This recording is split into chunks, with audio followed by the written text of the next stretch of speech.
샬롬. 세계사 이야기 5번째. 산상수훈. 성서 속의 성서. 성서 속의 성서. 산상수훈은 예수님이 선교활동 초기에 그의 제자들과 사람들에게 산 위에서 설교한 내용이에요. 신약성서 마태복음 5장에서 7장에 기록되어 있는데 윤리적 행위에 대한 예수님의 가르침이 집약적으로 잘 드러나 있어요. 그래서 성서 속의 성서라고도 합니다. 예수님은 여러 곳에서 설교를 하였는데 그중 유명한 것이 갈릴리의 작은 산 위에서 한 설교인 산상수훈입니다. 산상수훈에 관한 이야기는 신약성서 마태복음 5장에서 7장에 나오는데 기독교인들에게 가장 중요한 기도인 주기도문도 여기에서 유래합니다. 세례 요한이 감옥에 갇혔다는 소식을 전해 들은 예수는 나세렛을 떠나 가버나움의 호숫가로가 그곳에 머물면서 사람들의 병을 고쳐주고 많은 기적을 베풀었어요. 그러자 사람들이 수없이 몰려들었습니다. 어느 날 예수는 자신을 따르는 제자들을 데리고 산으로 올라가 설교를 하는데 이것이 그 유명한 산상수훈입니다. 행복하여라 마음이 가난한 사람이여 하늘나라가 너희들의 것이니라. 행복하여라 슬픔에 잠긴 사람이여 너희들은 위로를 받을 것이니라. 행복하여라 온유한 사람들이여 너희는 땅을 차지할 것이니라. 행복하여라 옳은 일에 줄이고 목마른 사람들이여 너희는 배가 부를 것이니라. 행복하여라 자비를 베푸는 사람들이여 너희들은 연민을 얻을 것이니라. 행복하여라 마음이 깨끗한 사람들이여 너희는 하나님을 볼 것이니라. 행복하여라 평화를 얻기 위해 일하는 사람들이여 너희들은 하나님의 아들로 일컬음 받을 것이니라. 행복하여라 옳은 일을 하다가 박해받는 사람들이여 너희에게 하늘나라의 축복이 내릴 것이니라. 이러한 교훈을 내린 예수는 너희는 세상의 소금이다. 소금이 만일 짠맛을 잃는다면 무엇을 가지고 짜게 할 수 있겠느냐라고 제자들을 격려했습니다. 그 밖에 오른손이 죄를 지으면 그 손을 잘라버려라. 내게 악한 짓을 저지른 사람에게 절대 복수하지 말라. 오른뺨을 때리는 사람이 있거든 맨뺨을 내밀라. 원수를 사랑하고 너희를 박해하는 사람들을 위해 기도하라는 등 많은 교훈을 내리셨습니다. 소돔과 고모라, 소돔과 고모라, 악덕과 태페의 도시, 악덕과 태페의 도시. 소돔과 고모라는 팔레스타인에 있었던 고대 도시로 악덕과 태페로 물들자 하나님은 벌을 내려 이 도시들을 멸망시켰어요. 그 이후 소돔과 고모라라고 하면 죄악이 가득한 곳을 의미하게 되었답니다. 구약 성서의 창세기 19장에는 소돔과 고모라라는 도시가 나옵니다. 소돔은 지금의 팔레스타인 사해 근방에 있었고 고모라는 요르단 골짜기에 있었는데 악덕과 대패의 도시로 물들자 하나님이 멸망시켰지요. 이후 소돔과 고모라라고 하면 죄악이 지배하는 곳을 가리키게 되었습니다. 소돔과 고모라에 살고 있는 사람들은 향락에 빠져 죄를 저지르고 마침내 신을 모독하는 큰 죄를 저질렀어요. 그러자 하나님은 그 도시들을 불태워 버리려 했습니다. 이 사실을 안 아브라함은 하나님께 그들을 용서해 달라고 애원했고, 하나님은 소돔과 고모라에 착한 사람이 10명만 있으면 용서해 주겠다고 약속했어요. 그 후 전사들이 하나님의 명령을 받고 소돔의 롯이라는 남자의 집에 들르게 되었습니다. 롯은 전사들을 극진하게 대해 주었지만 마을 사람들이 몰려와 전사들에게 덤벼들었고 또 롯에게도 폭행을 가하려 했습니다. 이를 본 하나님은 더욱 노예 애초의 계획대로 소돔과 고모라를 멸망시키려고 마음먹었습니다. 전사들은 마음 착한 롯을 구해주기 위하여 가족을 데리고 빨리 산으로 도망치라고 말했어요. 그리고 어떠한 경우에도 절대 뒤를 돌아보아선 안 되며 도중에 멈춰서도 안 된다고 당부했습니다. 롯은 전사의 말대로 가족을 데리고 산으로 피신했지요. 하나님은 유황불로 소돔과 고모라 두 도시는 물론이고 그곳에 사는 사람들까지도 온통 잿더미로 만들었어요. 뒤에서 불길이 치솟고 사람들의 아우성이 들려왔어요. 그러자 롯의 아내는 전사의 말을 어기고 그만 뒤를 돌아보았고 순간 그 자리에서 소금 기둥으로 변하고 말았습니다. 인간이 다른 모습으로 변한다는 이야기는 신화에서 흔히 볼 수 있지만 성서에서는 매우 이례적인 일입니다. 소돔과 고모라의 이야기는 전설일 것으로 여겨지지만 고고학자들은 소돔과 고모라가 화산 폭발로 파괴되어 사회 바닥에 있을지도 모른다고 추측하고 있습니다. 실제로 사해 부근의 산은 지금도 소돔산이라고 불립니다. 솔로몬의 지혜, 이스라엘의 전성기를 이끈 지혜의 왕 솔로몬의 지혜.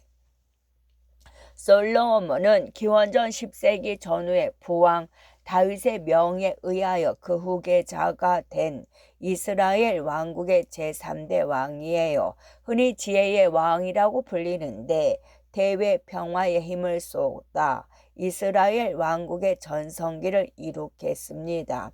솔로몬은 약 3000년 전 이스라엘 왕국의 왕으로 흔히 지혜의 왕으로 불리는데 구약 성서의 열왕기상 4장 29에서 30절에는 다음과 같이 적혀 있습니다.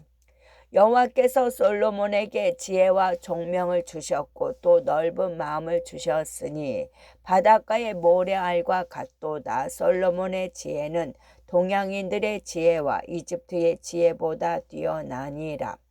솔로몬은 문학적 재능이 뛰어나 시를 무려 1500편, 잠언을 3000편이나 썼다고 전해집니다.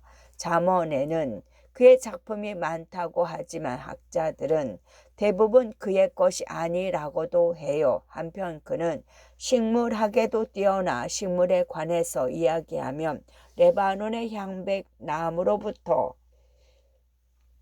울타리에 있기까지 모르는 것이 없다고 칭송받았어요. 또 동물에 관해서도 해박한 지식을 갖고 있었습니다. 솔로몬과 관련된 일화는 많지만 가장 대표적인 것이 다음의 이야기입니다. 한 집에 살고 있는 두 여자는 사흘 간격으로 각각 아이를 낳았지요. 그런데 나중에 아이를 낳은 여자는 다른 여자가 낳은 아이를 죽은 자기 아이와 바꿔놓고는 아무 일도 없었던 것처럼 잠을 잤습니다. 아침이 되자 싸움이 일어났고 서로 살아있는 아기가 자기 아이라고 주장했지요. 입씨름을 계속하던 그들은 솔로몬을 찾아갔어요. 솔로몬 왕 앞에서도 두 여자가 계속 싸우자 그들을 가만히 보고 있던 솔로몬 왕이 부하에게 소리쳤어요. 칼을 뽑아라. 부하가 칼을 뽑자 솔로몬은 엄숙하게 명령했습니다. 아이를 둘로 잘라 저 여자들에게 반씩 나누어 주어라. 그러자 아이의 진짜 어머니는 얼굴이 새파랗게 질리면서 솔로몬에게 애원했어요. 제발 아이를 자르지 마시고 저 여자에게 주십시오. 그러자 다른 여자는 의기양양하게 말했습니다. 아닙니다. 분보대로 둘로 잘라서 나눠주십시오. 그때 솔로몬 왕은 말했습니다. 아이를 자르지 말라고 한 여인에게 저 아이를 주어라. 바로 저 여자의 아이니라. 이처럼 솔로몬 왕은 현명한 판결을 내렸고 지혜의 왕으로 널리 알려지게 되었습니다. 솔로몬과 시바의 여왕, 솔로몬과 시바의 여왕. 솔로몬의 명성을 들은 에티오피아 시바 여왕은 어려운 수수께끼를 준비하고 솔로몬을 찾아왔어요. 그러나 솔로몬은 여왕이 내는 수수께끼들을 척척 맞췄습니다. 솔로몬의 지혜에 단복한 시바 여왕은 많은 선물을 주고 돌아갔는데 이후 솔로몬의 아이를 낳았습니다. 에티오피아의 솔로몬 왕조를 연 메넬리크 황제가 바로 솔로몬의 자손이라고 합니다.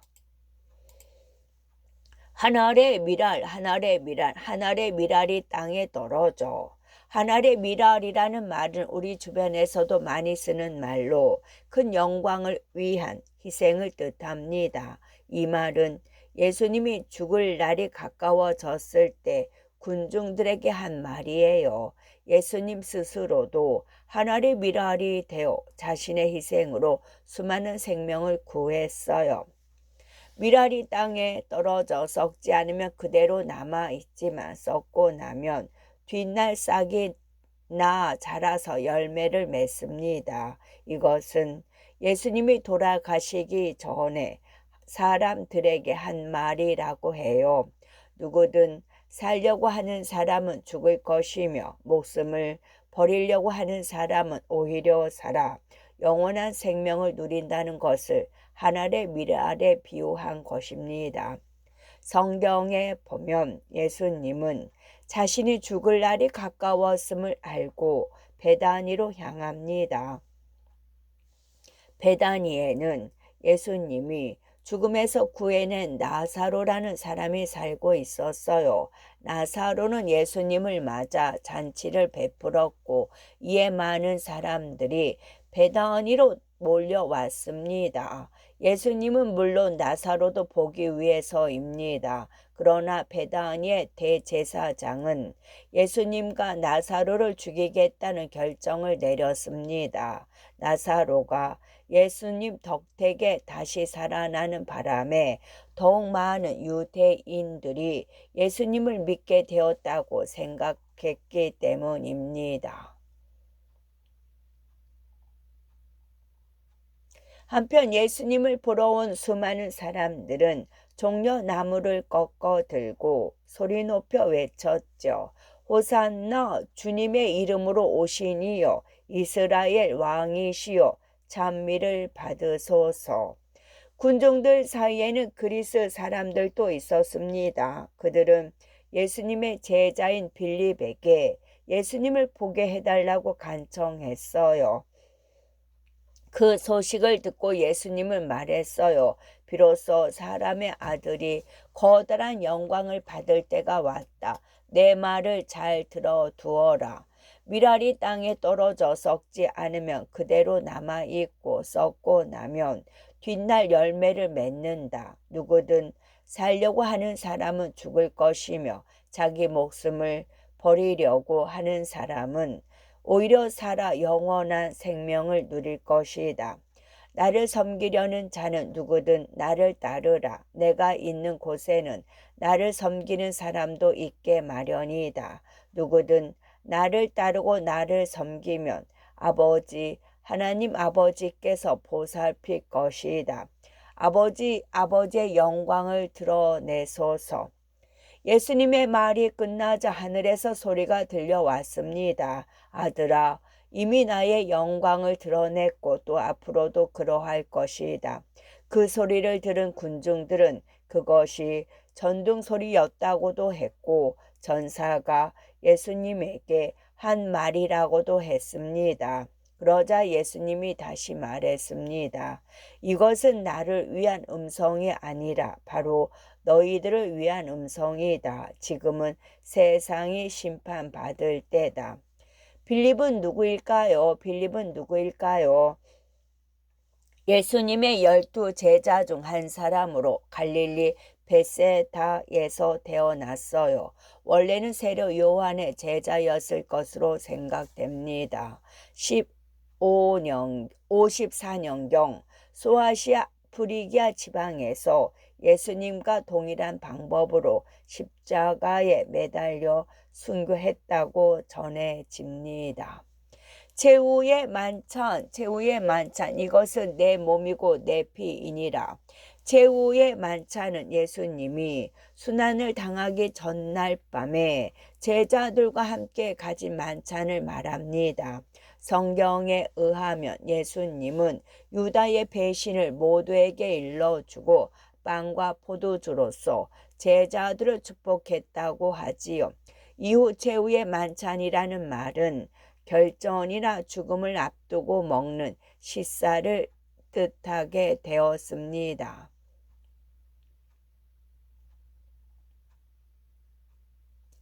최후의 만찬은 예수님이 십자가에 달려 돌아가시기 전 12명의 제자들과 함께 식사를 한 것을 말합니다. 마태복음, 마가복음, 누가복음, 요한복음 등 성경의 여러 곳에 그 이야기가 나오지요. 마태복음의 기록을 토대로 최후의 만찬에 대해 살펴보면 다음과 같습니다. 예수님을 따르는 사람들이 눈덩이처럼 불어나자 대제사장은 무슨 방법을 써서라도 예수를 죄인으로 모으라 십자가에 매달려고 귀에만 엿보고 있었습니다. 그러나 예수님의 제자 유다를 은 30냥의 매수해 예수님을 넘겨받기로 했지요. 예수님은 유다가 배신한 것을 알고 있었습니다. 예수님은 6월절의 식사를 12 제자와 함께 하겠노라고 말했고 드디어 만찬이 시작되자 예수님은 말했어요. 여기에 있는 너희들 중 하나가 나를 배신할 것이다. 그 이야기에 제자들은 모두 놀랐습니다. 예수님은 다시 말했어요. 지금 나와 함께 그릇에 손을 넣고 있는 사람이 나를 대제사장에게 팔아 넘길 것이다. 사람의 아들은 성서에 적힌 대로 죽음의 길을 가지만 사람의 아들을 배신한 사람은 그 죄를 받을 것이다. 그 사람은 차라리 세상에 태어나지 않았으면 좋았을 것이다. 뜨끔해진 유다가 조그만 소리로 말했어요. 설마 저는 아니겠지요? 그러자 예수님이 말했습니다. 바로 너다. 한편 요한복음에는 약간 다르게 기록되어 있습니다. 제자들이 예수님을 팔아 넘기는 자가 누구냐고 묻자 예수님은 내가 빵을 적셔 줄 사람이다 라며 한 조각의 빵을 포도주에 적셔서 시몬 베드로의 아들 유다에게 주었습니다. 그러자 유다는 서둘러 그 자리를 떠났다고 합니다. 여기에서 시몬 베드로의 아들 유다에게 주었습니다. 이 말은 틀리는 거네요. 이대로 읽기는 읽는데 틀리게 기록이 되었습니다. 예수님은 빵을 잘라서 제자들에게 나누어 주며 받아라 이것은 내 몸이니라고 말했고 다시 포도주를 따라 주면서 잔을 받아라 이것이 내 피이니라 라고 말했습니다. 6월절 전날 밤 예수님은 대야에 물을 담아 제자들의 발을 씻겨 주었지요. 제자들이 당황하자 예수님은 너희들의 몸은 깨끗하지만 발은 아직 깨끗하지 않기 때문이라며 너희들 모두가 깨끗한 것은 아니다 라고 덧붙였습니다. 예수님이 십자가에 못 박혀 죽었다는 소식을 들은 유다는 죄책감을 견디지 못하고 스스로 목을 메어 예수님의 뒤를 따랐습니다. 단테의 신곡, 단테의 신곡, 나를 거쳐 슬픔의 도시에 이른다. 단테의 신곡.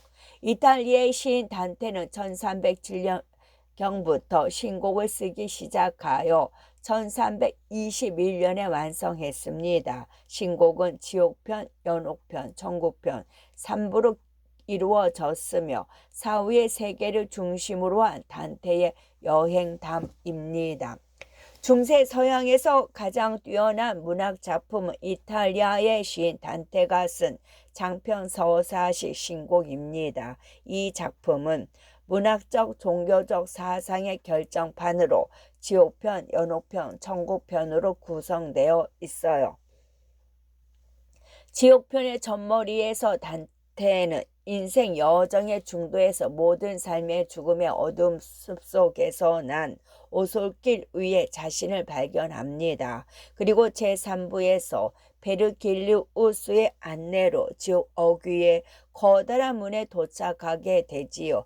그 문 위에 붙은 첫 문구가 바로 나를 거쳐 슬픔의 도시에 이른다입니다. 무겁고 어두운 느낌이 정말 지옥의 문에 잘 어울리는 구절이에요. 나를 거쳐서 슬픔의 도시에 이른다. 나를 거쳐서 영원의 탄식에 이른다. 나를 거쳐서 멸망의 백성들 속에 이른다. 정의야말로 드높이 든 내 손을 움직이고 성대의 권위를 나를 만들어냈다. 모든 희망을 버려라. 여기에 들어오는 사람들이여.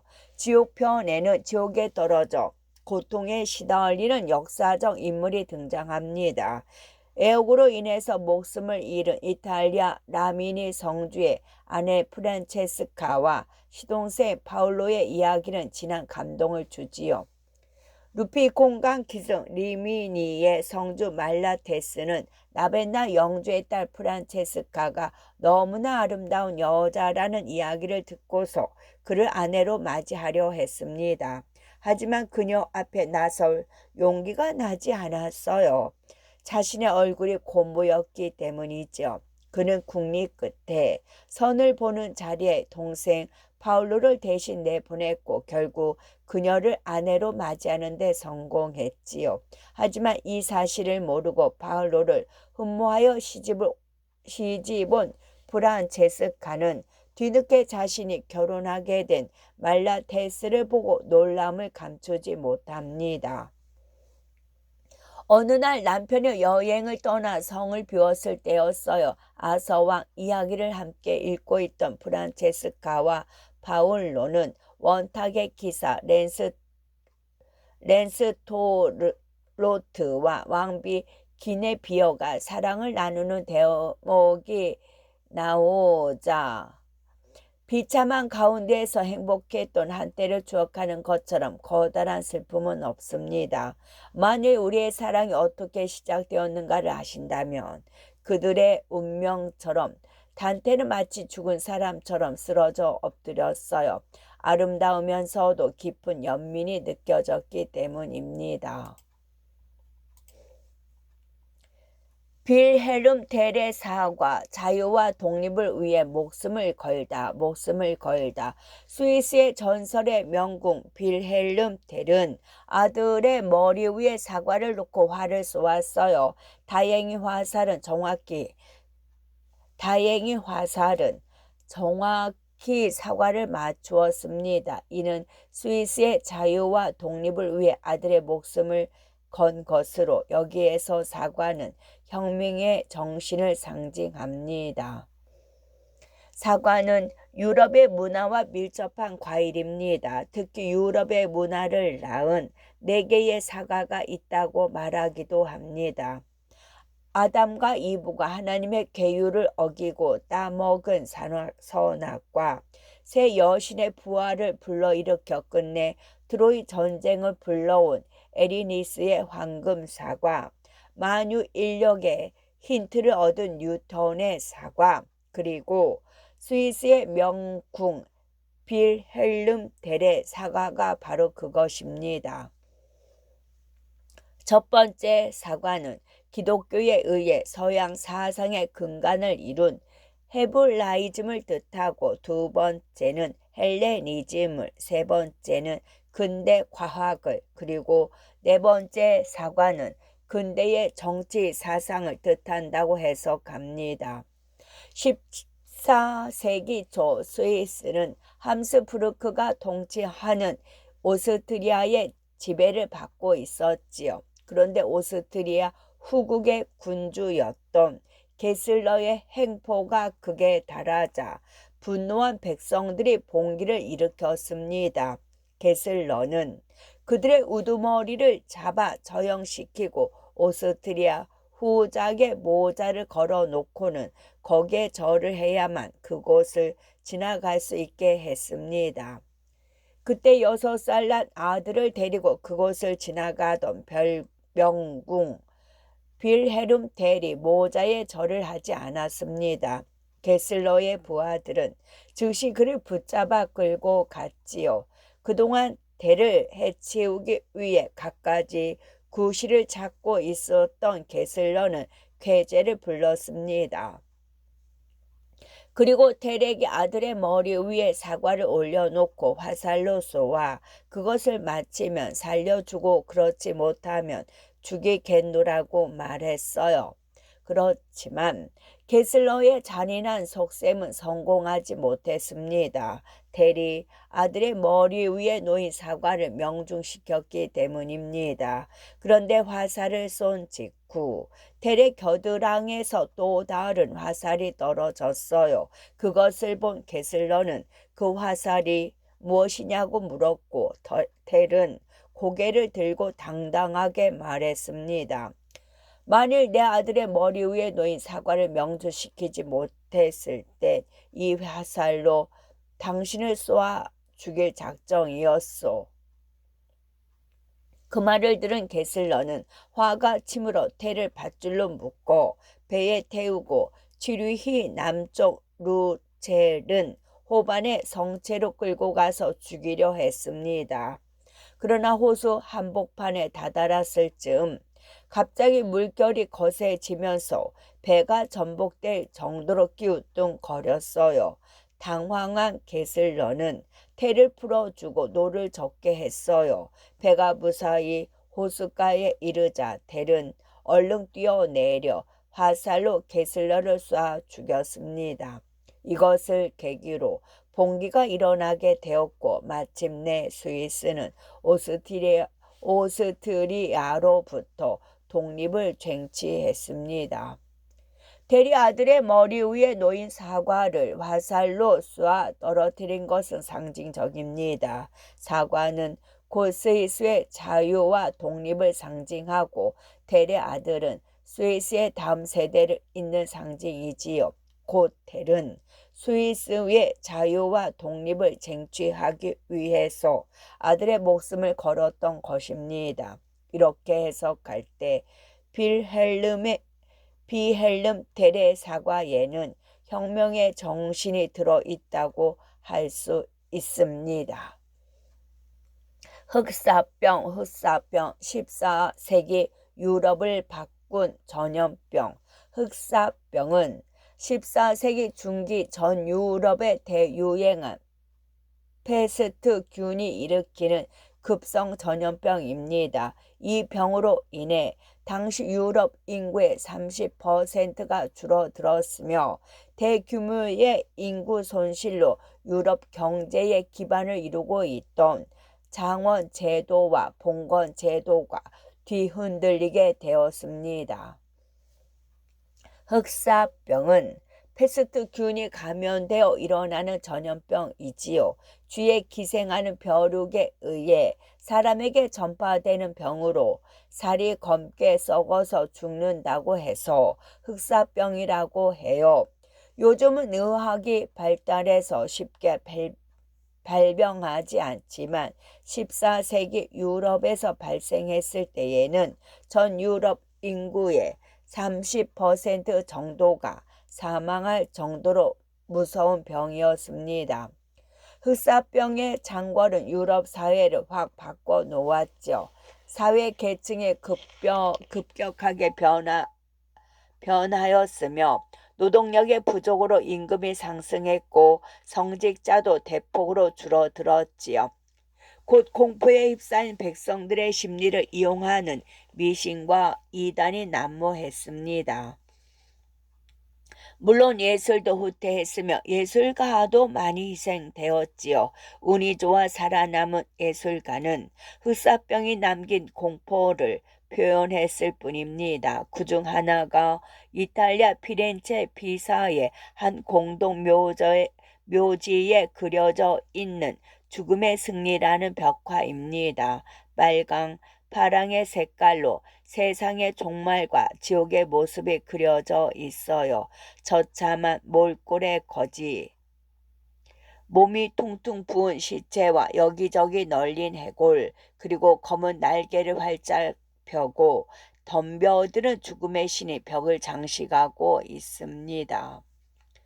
또 최초로 근대 소설로 손꼽는 보카치오의 데카메론도 흑사병과 관련이 있는 작품입니다. 여기에는 흑사병을 피해 피렌체를 탈출한 청년 3명과 처녀 7이 열흘에 걸쳐 차례로 들려준 100편의 이야기가 실려 있지요. 데카메론은 열흘간의 이야기라는 뜻입니다. 당시에는 가장 향락적인 시대이기도 했어요. 비참한 현실이 오히려 사람들의 의식을 부추겼고 문의 부흥 운동이 르네상스도 그런 상황에서 나온 것입니다. 피렌체의 영주 로렌조 일 마니피코는 다음과 같이 노래했습니다. 아름다운 시절은 과연 얼마나 될 것인가. 이렇게 빠르게 가버리다니. 즐거움을 찾아서 가는 사람은 그러한 것도 괜찮겠지. 내일은 결코 믿을 수 없는 것이니. 바이올린. 레오나르도 다빈치와 바이올린. 서양 음악의 발달에 혁혁한 공을 세운 악기가 바이올린입니다. 크기가 작고 줄도 4개에 불과하지만 소리만큼은 어느 악기도 따라올 수 없지요. 이 바이올린이 발명된 데에는 레오나르도 다빈치가 큰 역할을 했다는 이야기가 전해집니다. 여러 악기 중 바이올린만큼 멋진 선율을 내는 악기도 드뭅니다. 크기가 작고 현도 4개밖에 없지만 소리는 정말 아름답지요. 바이올린은 16세기 초 이탈리아에서 발명되었다고 하는데 비올이라는 악기에서 발전되었다는 것이 정설입니다. 그런데 바이올린의 발명에는 흥미로운 이야기가 전해집니다. 천재 화가인 레오나르도 다빈치가 큰 역할을 했다는 것이에요. 심지어 프랑스 황제 프랑스와 1세는 다빈치가 바이올린을 발명했다고도 했습니다. 다빈치는 파리 남동쪽 몽텐블로 성에서 열린 프랑스와 1세의 생일 잔치에 참석했어요. 아름다운 정원에서 아리따운 아가씨들이 악기를 연주하는데 유독 비올을 연주하는 아가씨가 눈에 갔습니다. 그 아가씨는 외모도 아름다웠고 특히 연주 솜씨도 뛰어났지요. 연주가 끝나자 다빈치는 그 아가씨에게 다가가 자기 집을 방문해 달라고 부탁했어요. 그녀를 모델로 그림을 그려 프랑스 왕의 궁전에 걸어놓고 싶었기 때문입니다. 그러나 아가씨는 오빠가 병을 앓고 있기 때문에 파리를 떠날 수 없다고 거절했습니다. 그녀의 오빠 피에트로 다리델르리는 이탈리아 북부 만토바에서 대대로 현악기를 만드는 가문의 자손이었어요. 피에트로는 예술의 중심지 파리에서만큼은 자기가 만든 악기를 알아줄 것이라고 믿고 파리로 이주했던 것입니다. 그러나 생각과는 달리 그의 악기를 인정해 주는 사람은 없었고 그 때문에 피에트로는 병을 얻게 되었어요. 그녀의 말을 들은 다빈치는 꼭 그들 남매를 돕겠다고 약속하곤 헤어졌습니다. 어느 날 다빈치는 그들 남매를 찾아갔습니다.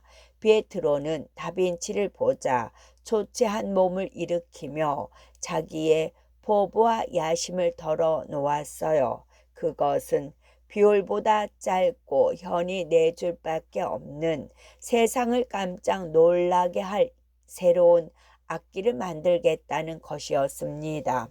이 악기는 비올과는 비교가 되지 않을 정도로 아름답고 완전한 음색을 낼 것이라고도 했어요. 다빈치는 그 젊은이의 포부와 야심을 믿고 악기가 완성되면 자기가 제일 먼저 구입하겠다며 미리 그 값을 치르고 돌아왔습니다. 악기를 인수하기로 한 날 새로운 악기는 완성되어 있었지만 피에트로의 건강은 안타깝게도 더욱 나빠져 있었습니다. 여동생은 오빠가 혼신의 힘을 다해 만든 악기로 천천히 연주하기 시작했어요.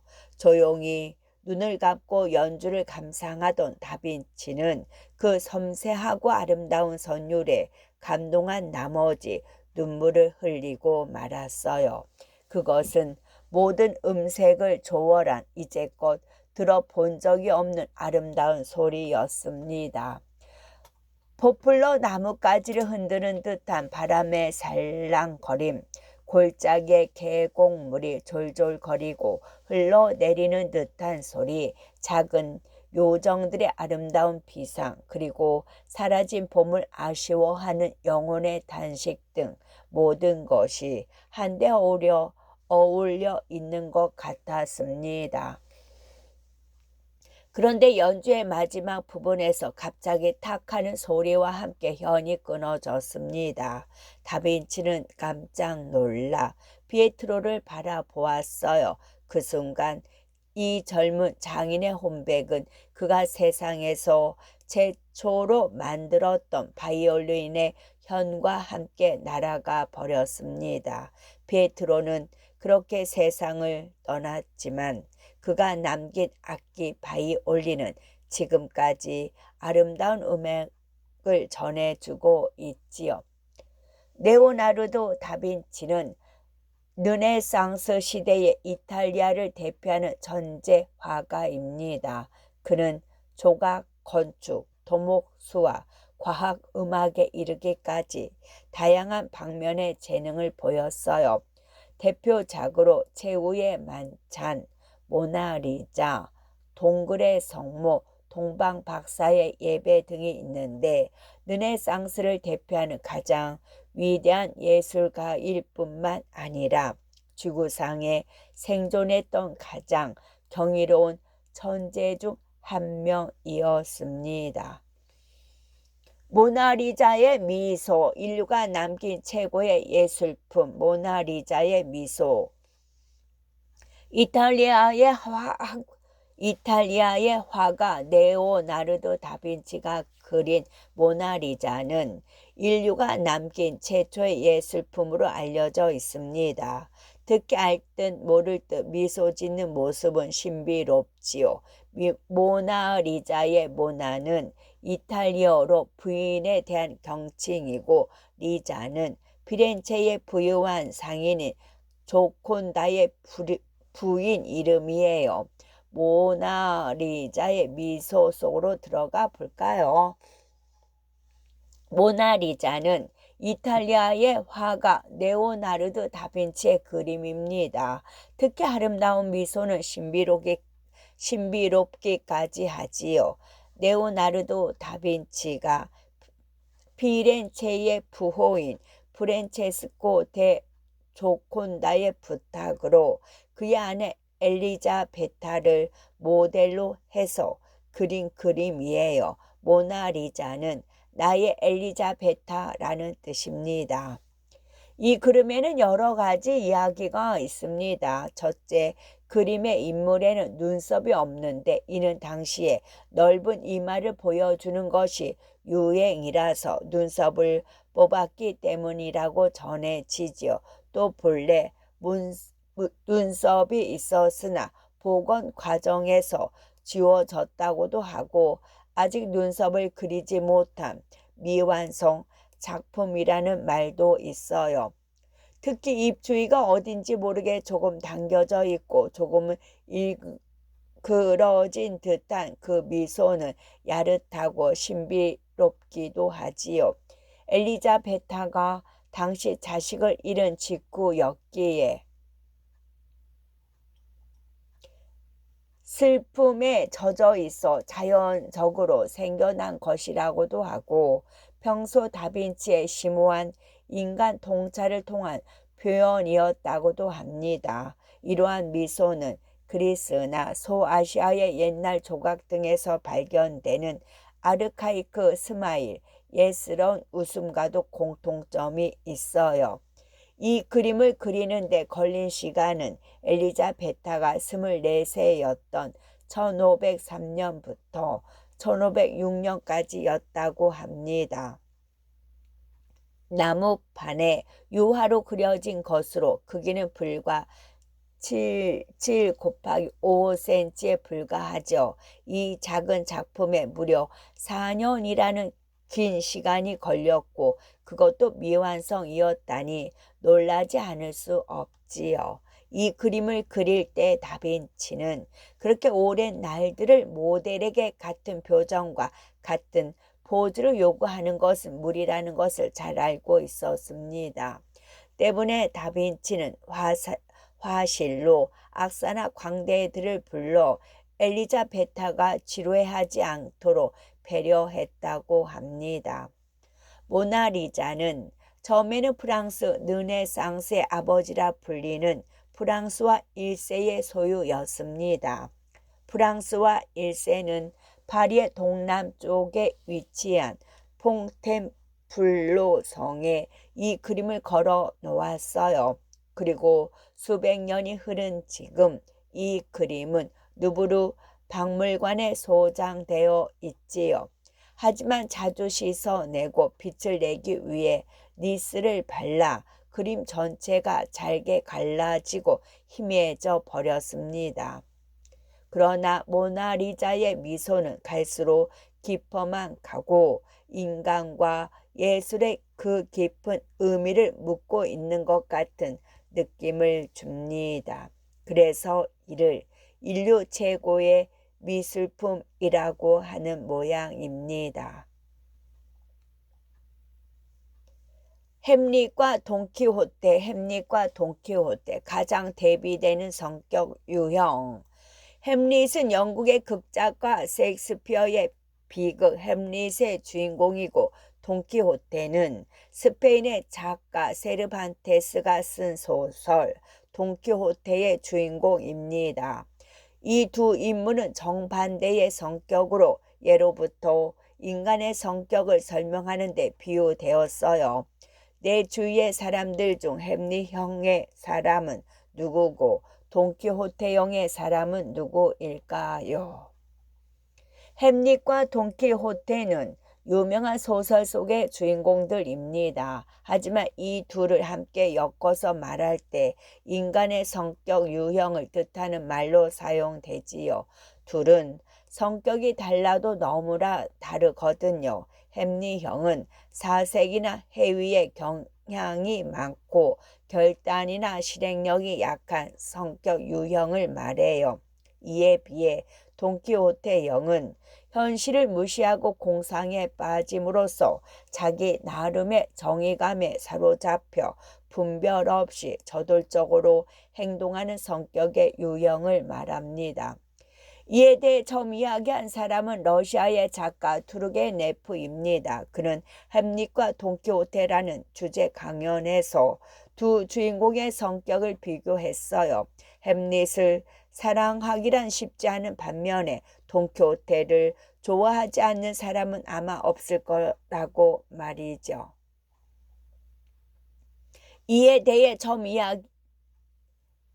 햄릿은 영국의 극작가 셰익스피어의 비극 햄릿의 주인공입니다. 숙부가 부왕을 독살한 것을 알게 된 햄릿은 원수를 갚지만 끝내 자신도 독이 묻은 칼에 찔러 죽지요. 이에 비해 돈키호테는 스페인의 작가 세르반테스가 1605년에 쓴 소설 돈키호테의 주인공입니다.